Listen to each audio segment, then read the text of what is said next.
Hey busy gamers, and welcome to Enhance Ephemeral Gaming, where I try to bring you the best games that fit into your schedule.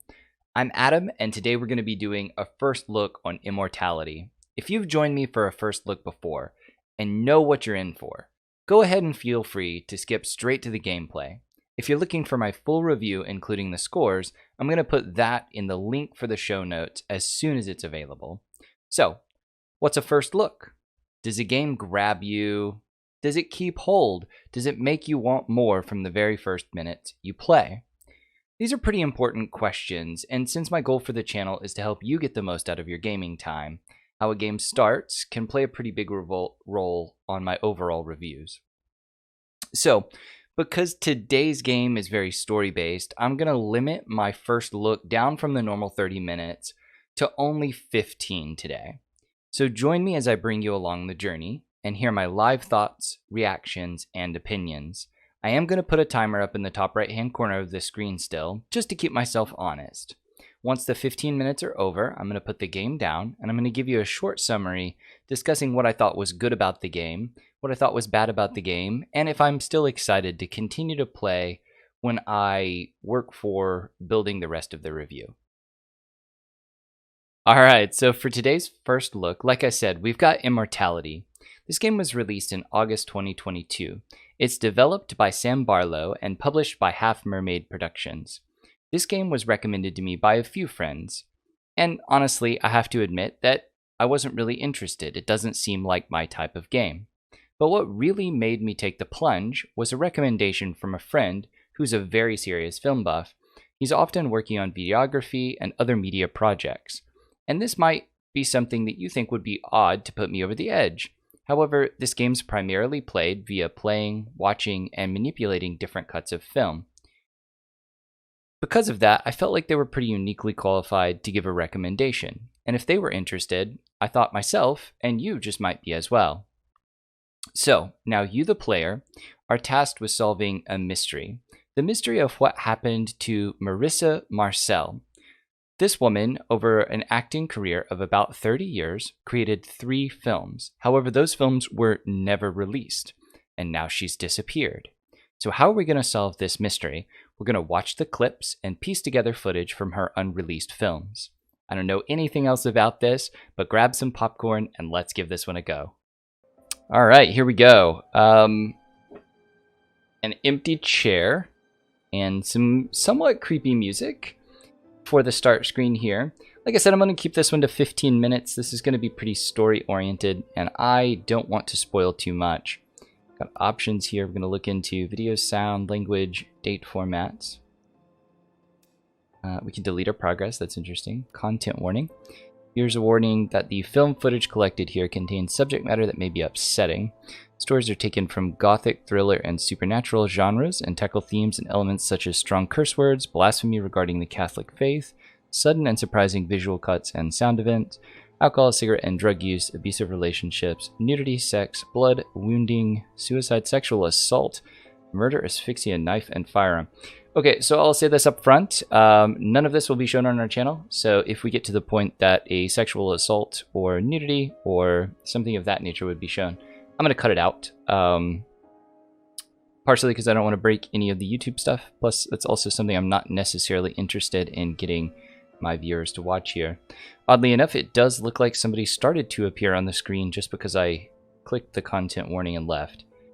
I have to say, I am already somewhat less excited. I swear I clicked start here, based on that content warning. So I've clicked on the options, I've clicked content warning, start. Okay, so we did start this time. Film grid. Every piece of restored film footage from Marissa Marcel's career is organized here on the grid. Use plus and minus to zoom in and out, or use the scroll wheel. Okay.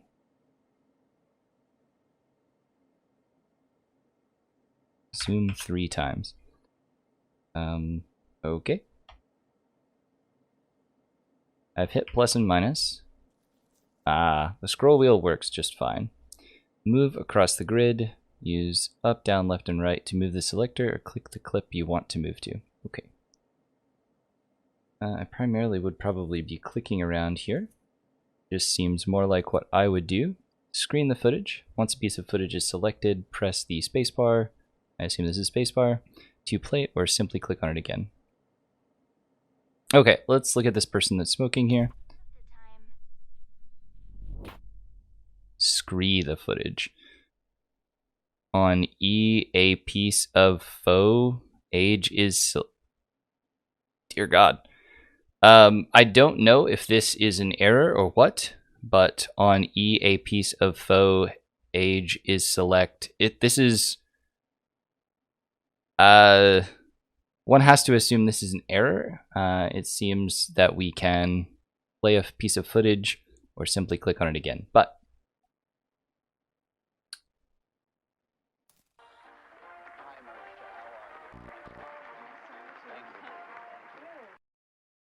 okay, it's a very, very short piece of footage. I will be being somewhat quiet during the footage playbacks for you, not necessarily because I don't want to chat, but because I want you to be able to get a full picture of what I'm seeing. Playback. This interactive restoration emulates the Movilia machines that would have been used to review this footage originally. Click and drag in a direction to scrub footage. Flick to spin the reel, or spin several times to move quickly.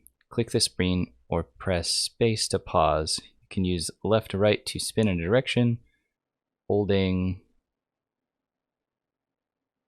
I'm not sure exactly what holding for smalling numbers is. I'm going to assume that's the enter button, but I do wish they would have spelled that one out.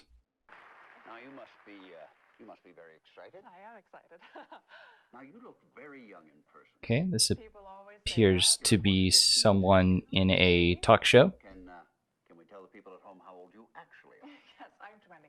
But this person definitely doesn't look 15 or 16, so what a very creepy thing to say to her. It's finished? Yeah. If you don't know, it's a bit of a fairy tale. So Arthur Fisher, the great director, who you probably... Okay, so I can pause the footage. Marion, the Man Who Dreamed. It's blurry footage. It's kind of just showing up in the middle. I assume this is intentionally blurry.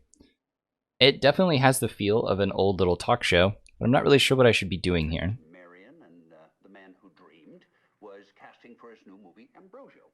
And so instead of casting a recognizable face, Yeah, it's mid to late day, and I'm definitely drinking coffee. And saw, how many was it? 10,000? I think it was over 20,000. 20,000. He saw 20,000 girls, and long story short, he picked you. Yes. And you'd never acted before. Not on the screen. I had done modeling, and I liked the theater. I see. I believe we have a short clip here. Do you want to tell us what This is a longer clip than I expected to be, I suppose. And well, I don't want to spoil things too much. Seems to be set in the 70s or the 80s. Disguising herself as a monk, and then there's a lot of drama and magic and intrigue. Okay. Marissa Marcel as Matilda, a woman Posing disguised as a young monk. a woman disguised as a young monk. That's a very odd, The same magic that powers this land very odd will premise. grant you what you wish.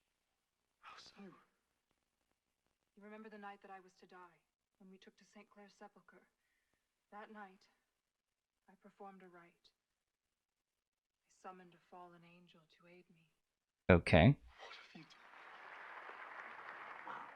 Quite a role for That was an oddly... I mean, she was giving him some... Well, you know, he has an idea of the picture in his I don't know what I'm head, saying, maybe so bedroom eyes here? nothing is going She to looked come oddly close. flirty with the other random monk. And this is Mr. Fisher's first film with nudity, correct? Oh, we're going to address nudity here. He felt that a modern motion picture should reflect the times. And you filmed this in Europe. To navigate and organize the footage, we provide a novel concordance feature. Doesn't really make sense to me, but again, I don't know a lot about film. This is probably coming across loud and clear to everyone here. But novel concordance doesn't mean anything to me. I would have to go and Google that. Pause the footage, press again. I do not know what this button is, so that button is not showing up on screen for me. Or click the sight button to enter image mode. Move the sight cursor over an image such as an actor's face or an important prop.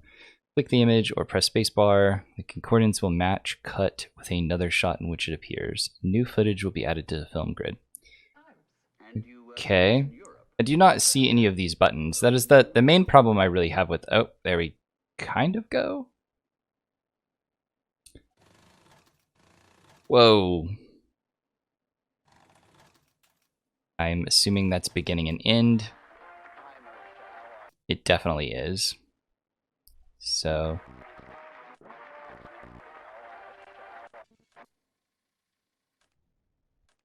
Okay, so I can definitely spin some of these things. Just click on the eyesight thing. So, okay, I can click on all kinds of things. I can apparently click on this plant. Can't click on these lights. I can click on a coffee cup. There are 2 here.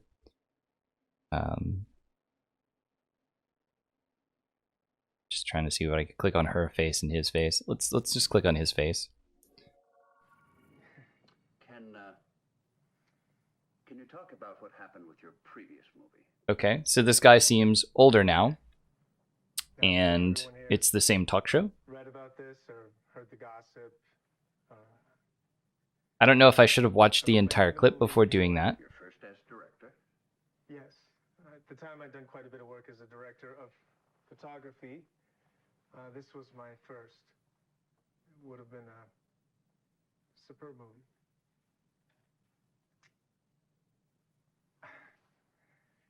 There was an accident on set, and an actor called Greenwood was unfortunately injured and later died. Okay, I mean, people get injured on set. We felt it was in everyone's best interest that we stop the movie. I don't want to sound callous here. I don't intend to say that people dying is a reason to continue filming. That being said, people have definitely been harmed on the set of making movies before, and they've kept going. Choose the court celebrity. I just think that makes her normal. I don't really think she disappeared or anything. She just chose a different life. Have you met with Maria Okay. since that movie? I have not. Okay. All right, we're going to take a commercial here, and when we come back, we will have some amazing new music. I assume it's talking about that singular movie that we talked about earlier. I definitely am struggling with this wheel bar thing. So we're gonna use, well, that's way too fast.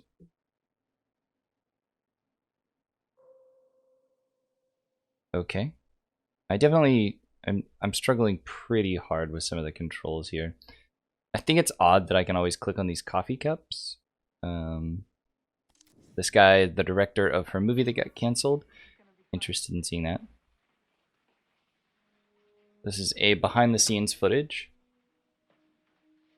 I assume behind the scenes footage. We've got cops, extra grainy. It has gone into widescreen though. Would everyone below the rank of sergeant clear the hell out of here? Is that understood? I want no more than 3 cops in here. That's 3 living cops and a dead body. Unless there's more. Bodies, I mean. Why would there be a hidden random body? This guy's very young for a detective and to be kicking people out.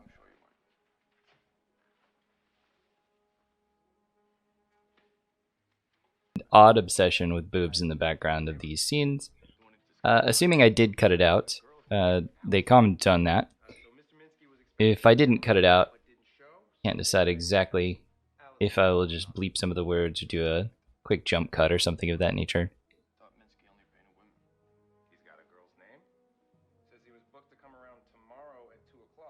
I don't really like this guy's smarmy face here. But we are going to click on it because... or this weird mask. I don't really care about this cop. Yeah, we're going to click on the weird mask. Because why not? Somebody's eyeball. I don't see how those two things are related.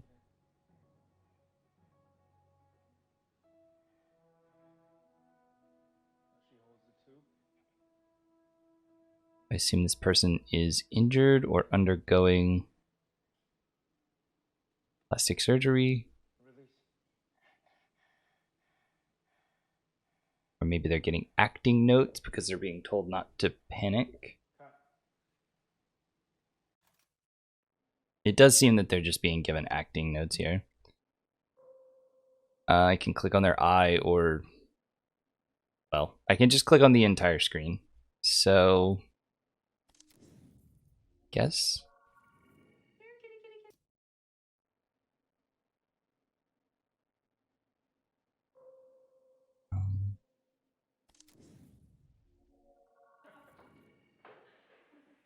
Sorry to deny you all the bathtub scene. I just want to make it as easy as possible for our YouTube viewers and my own cutting.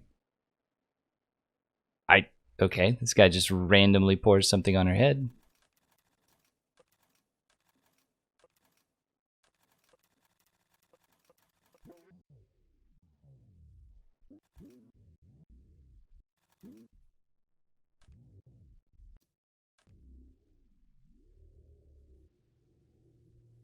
Okay, I can spin it backwards. I do have it moving slowly backwards, so we've figured out some of the controls here.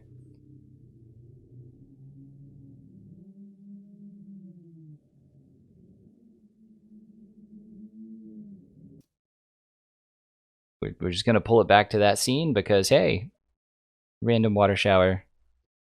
Find that to be entertaining. See what all I could click on in this scene. Click on that guy. Click on a cup of water. Click on another cup of water. Can't even click on her. Okay. And click on an open window. Click on an open window. I still partially don't really see what these things have related to each other. I guess there's somewhat of an open area behind us.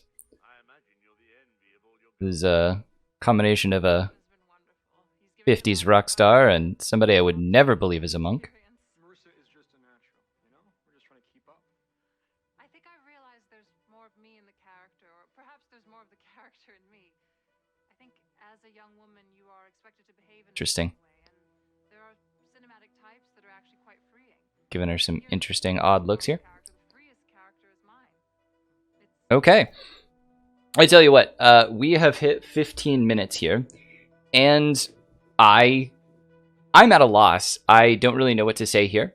I find it to be very novel, so I'm going to go ahead and hit the pause on our timer here, and then we'll talk a little bit. Okay, so now that I've got the game paused, let's go ahead and go through my final thoughts from the first look. What was the good?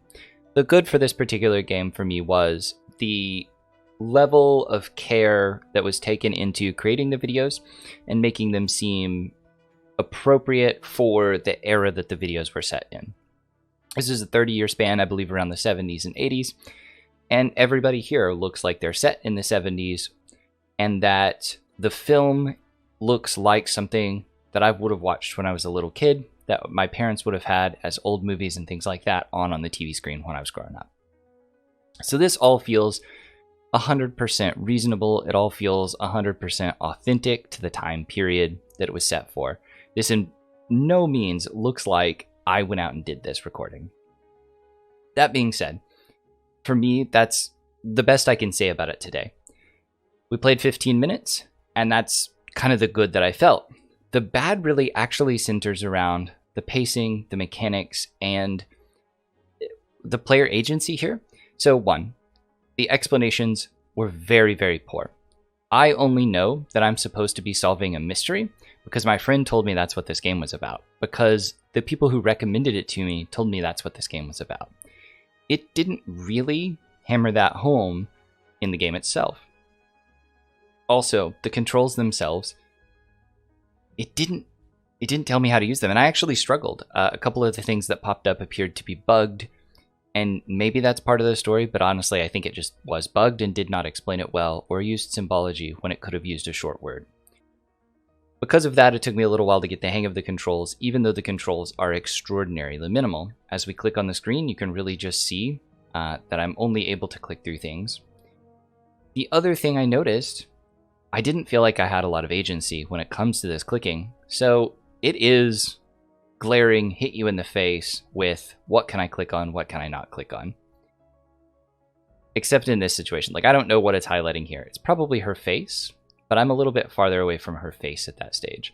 Maybe I'm clicking on her necklace here. Maybe I'm clicking on this candelabra here. But when I did do that, for example, what I did to get to this particular screen, all I did was click a window. I would make the case that it brought me here because of this, and that's not really a window in my mind. So I don't feel like I'm doing any investigations, and I don't always feel like it's bringing me to the right place. Also, knowing that there's supposed to be an investigation, knowing that there's supposed to be a story here, I spent 15 minutes, and I have no idea what I'm doing. We've bounced back and forth between talk shows and this movie, and some fairly crude scene with a cop. None of those things seem contained within the same realm. I would say this guy's looking at her a bit creepy. This girl looks a tad jealous. Other than that, that's all I really have. So when it comes down to my excitement to continuing to play this game for the review, I have to be honest and say right now I'm not really excited to continue to play the game. I feel like it didn't really grab me the first 15, and part of that could be that I'm not really into this particular kind of cinema. So if you are a 70s and 80s movie buff, if you like thrillers, things of that nature, this might more be up your alley. But we'll see if my opinion changes as I kind of get more of a hang of the controls and I actually get into the story where I'm starting to attach the breadcrumbs, so to speak. Alright, so I'm Adam, and I've been Ephemeral Gaming. See you next video.